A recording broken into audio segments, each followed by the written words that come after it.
Welcome back to Sunday edition for the last lap of the program this morning. Let's talk about the Jubilee Party and the drama that has been surrounding the ruling party. And the President, Uhuru Kenyatta, and Deputy President William Ruto did cancel that parliamentary group meeting that was supposed to be held this past Tuesday, apparently, ostensibly, to forestall a fallout that was looming and threatening to paralyze government operations. Sources very close to the presidency have told us that that was the reason for that meeting to be called off. The Jubilee hierarchy have continued to deny such happenings or such cracks in the Jubilee. In fact, they have denied that there was any parliamentary group meeting that had been called, saying that that is entirely a creation of the media. Duale, the leader of majority in the National Assembly, has been saying that everyone is united in Jubilee. Niambia watu wa media, sisi tuko na kiongozi mmoja anaitwa Uhuru Kenyatta. Akituambia tukae chini, tunakaa chini. Akituambia tusimame, tunasimama. Akituambia tufanye lifestyle audit, tunafanya lifestyle audit. Akituambia tupigane na ufisadi, tutapigana na ufisadi. From the Deputy President to the smallest person in Jubilee, we take our command from the President. Na yeye alituambia kwa parliamentary group wakati tulichaguliwa hivi ya kwamba yeye ndiyo campaign manager number 1 ya William Ruto. Na akatuambia kila mwaka mwezi moja atatoa koti, atavaa shati ya Jubilee na atatembea nchi nzima. Sasa mtu akikwambia hizo mbili, kuna namna unaweza kumshuku.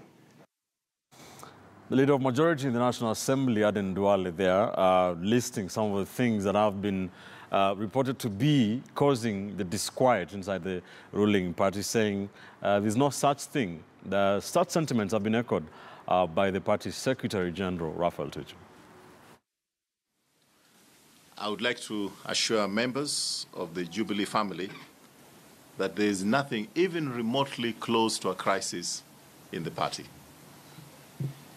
In the next few weeks, the party will be announcing its various party strengthening programs that include the launch of a party academy in dimensions that have not been seen in the history of this country.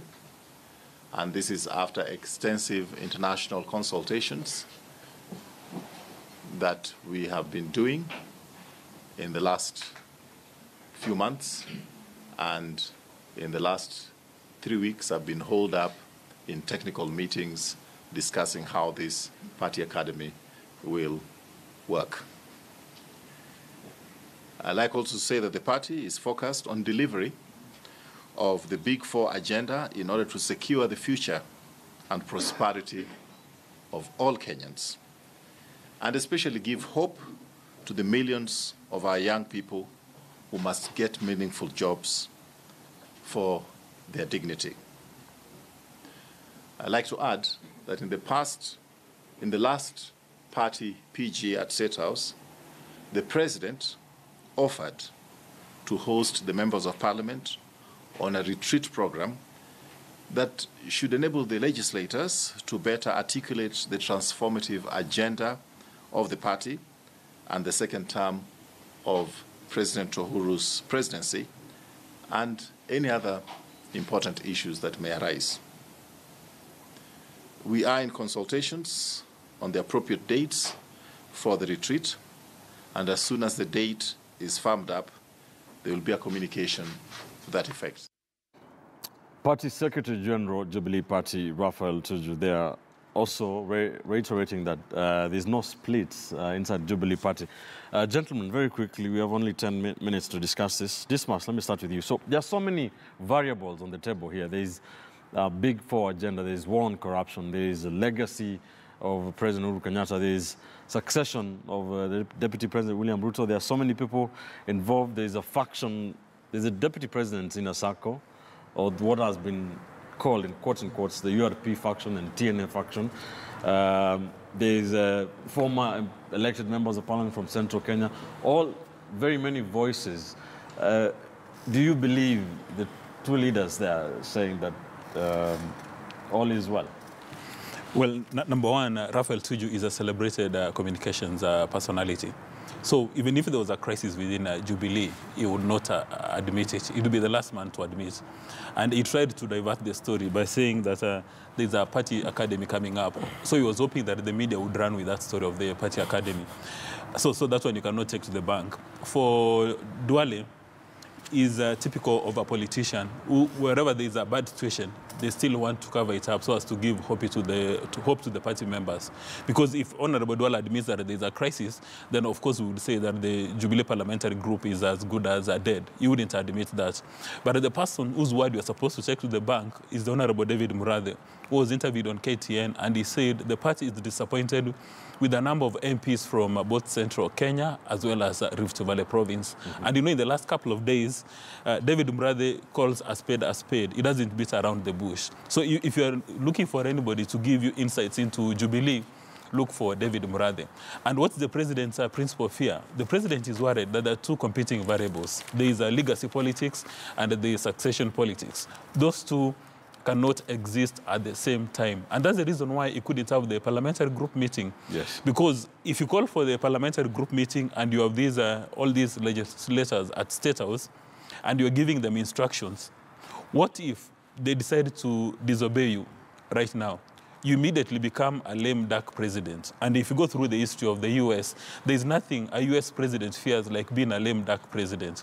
You'd like to be a lame duck president 1 month to the end of your term, yes, not 6 months into the beginning of your second term. The biggest fear President Kenyatta seems to have today is him being positioned as a lame duck president. That he can call Jubilee parliamentary group meeting, they don't listen to him, they want to listen to the deputy president because they see the deputy president as the automatic successor. The president fears the next time he goes to central Kenya and is meeting with elected leaders as well as voters, is giving them instructions and they ignore him and they're looking at the deputy president because they see the deputy president is the one who carries our aspirations. And give it to him. The deputy president is very volatile, very aggressive. Right. He's got a lot of assets. But we need to ask ourselves, are those assets going to serve the needs of the nation today? Is it possible for him to maintain a bit of clarity on his messaging, to tone down, to allow President Kenyatta to deliver on his agenda? Because if anything, President Kenyatta has indicated that he's going to spend his last 6 months in office to campaign for his deputy president. And if that's not a reassurance now from President Kenyatta, then Jubilee is a house in trouble, which is about to crack anytime. But the tragedy is, if it cracks, then it will be another 4 wasted years. Our economy will keep on degenerating. We are going to become a laughingstock in the region, and all of us are just going to be yawning because of poverty. All right. So we understand sources very close to Jubilee indicate that the vice chair of Jubilee Party, David Murathe, has banned or gagged MPs from Jubilee MPs from talking about 2022 politics. What would that, Husband, point to? Is it possible for him to do that? And isn't that reason enough to believe that all is not well and that there is danger of Kenyans being treated to this back and forth for the next 4 years? Well, I think just like Dismas says, I mean, there are clear indications from any other outsider here that all is not well. And especially depending on where you see it, you might be celebrating that all is not well. Or if you're in Jubilee, you might be looking at it differently, that this is just internal mutiny that is characteristic of any democracy. But from where I see it, I mean, this is something that Jubilee should celebrate. The fact that, you know, they can allow divergent ideas to contend, which is a key pillar of democracy, that each and every voice is given an opportunity to be in the public sphere, be heard and be critiqued on merit. And to that extent, you see a party that is probably grappling with issues, and towards the end of all this, they will find a solution. It may also explain the reason why the deputy president and the president canceled the PG meeting, because sometimes when you have different ideas and you are the top leadership, and you don't want to interfere with the way these ideas are maturing in the public space, yes, you just let the idea mature on its own course. And I want to believe that these MPs will have a lot of back and forth, and eventually they'll know who has more weight and whose ideas or whose beliefs about where the party should go resonates with the will of the many Jubilee supporters. And I think that is the end to which the Deputy President and the President will come in and give direction. As for the Jubilee Party Vice Chair, I think it is unfortunate. I mean, Kenya is a political country. You cannot gag members of parliament who are elected when you yourself, the last time you on any elective position was between 1997 and 2002. I think it's unfortunate, and probably Jubilee leaders should just exercise caution in the way they carry their politics, because the key thing here is that the handshake opened the doors, and people are supposed to politic without putting this country in a situation where we get a lot more divided. So it's just a question of being responsible and having this politics that I say is constructive, and no one should be banned from engaging in that. All right. Wanawakili, with the very last comments on the show today, is it possible for Jubilee, or how is it possible for Jubilee, the largest party by numbers, unable to separate politics from governance? Then the problem comes in when the politics is largely coalescing around personality. At times it becomes very emotive, and worse off if it coalesces around the tribe. That makes it even dangerous. But to Jubilee as a Kenyan youth, I think the president must also come out and stand and affirm his position as the party leader of the largest party in East and Central Africa, and make sure that there is unity and there is unanimity between the two forces. The forces that are around the legacy issues and the forces around the 2022 politics.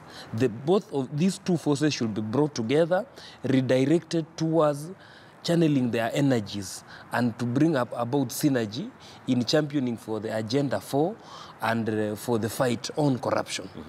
But then you realize that you cannot talk and whistle at the same time. There are facts which must be dealt with as they come. From all the indications, even if today a foreigner was to come to this country and open a popular social media page, you will realize that there are issues within Jubilee Party. Yes. But that is not supposed to affect government. Look at what happened in the last term of Obama.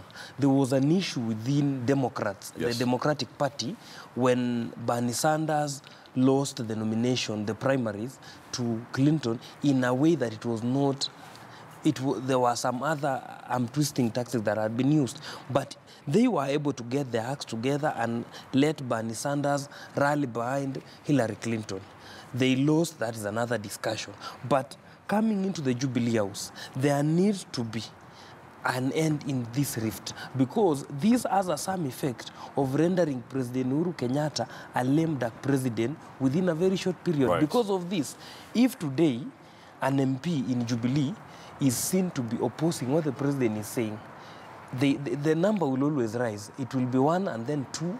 The number will go to 20. Over time, we will have issues now of caucusing in parliament, right, where the president will have a hard time, right, to even pass a budget. Right. This will now bring other issues. Thank you. So, in closing, I think we need to see the president coming out, right, and acting as the party leader, not, right, the president. Thank you, party leader. Thank you, gentlemen. A lot of thoughts on that. A very important discussion for all Kenyans.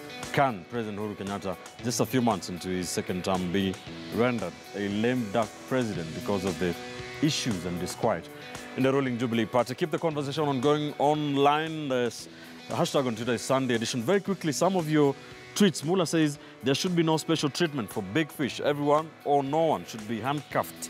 DJ Phoenix says, so I'm trying to understand, despite us being told the SGR had the census so as not to kill wildlife, what happened? Very important question there because of that lion that was killed on the truck. Charles Odhiambo says, John Odande says, it's the president, started with Kibaki, who embraced the look east policy. Kelly Nkrumah says, so each and every development opens up a door for looters, thugs. Very honest there. And one here, Peter Mitenga says, I hope the 1 billion is equal to the repayment plan so that in 360 months installments, the Chinese may be deported to Shanghai the same day. Very hard-hitting thoughts. Yeah, keep them coming online. My handle is @Ben_Kitili, at KTN News, at KTN Kenya, and also the hashtag to continue this conversation online, a Sunday edition. Thank you for joining us on the broadcast this Sunday morning. Let's do this again next Sunday, same time, from 11 a.m. to 1 p.m. My panel, had with me political strategist Kipchumba Karori, political analyst and communication expert Hesbon Owila, and political risk analyst Dismas Omokua. We did also have Lillian Okech earlier on. Mark Bichacha will be joining us next Sunday. Thank you for watching. I am Ben Kitili. Don't go too far. Up next is Weekend at 1. Let's leave you with Siasa Files.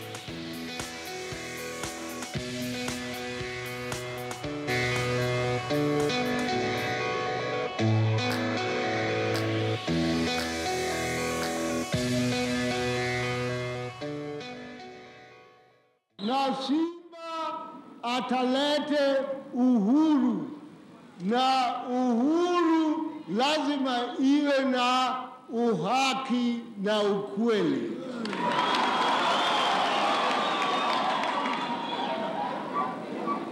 Hapana ile rongorongo ambayo wanasema maneno pande huu na matendo yao iko pande ingine.